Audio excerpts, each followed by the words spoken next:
صوت الصحافة، نبض الخبر. في هذا الوثائقي نغوص في أعماق مسيرة نجم لمع اسمه في سماء كرة القدم الفرنسية، وترك بصمة لا تمحى في تاريخ ناديي أولمبيك نيم وريمس.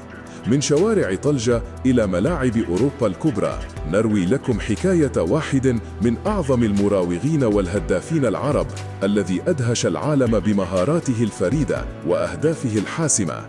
حكاية عن الشغف والإصرار والوفاء للكرة، أسطورة مغربية خلدها التاريخ، أسطورة الملاعب المغربية، ومبدع صنع المجد الكروي في القارة العجوز. حسن أقصبي. يعد حسن أقصبي المولود في 5 ديسمبر 1934 بمدينة طنجة من أفضل اللاعبين المغاربة المحترفين، وقد صال وجال في ملاعب الكرة الفرنسية منذ خمسينيات القرن الماضي. بدأ مشواره الكروي مع نادي اتحاد الفتح الرباطي سنة 1952، ولعب له حتى سنة 1955 قبل أن يحترف في صفوف نادي أولمبيك نيم الفرنسي.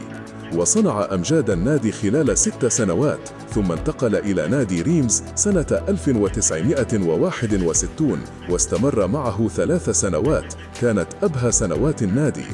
فقد فاز ريمز خلال السنوات المذكورة بكأس أوروبا في 3 سنوات متتالية بفضل حسن أقصبي.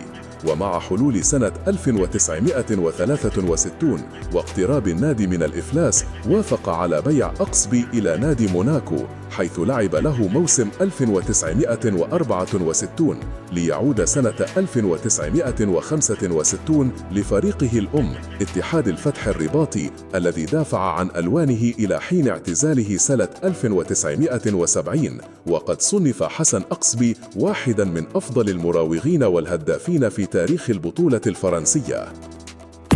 صوت الصحافة، نبض الخبر.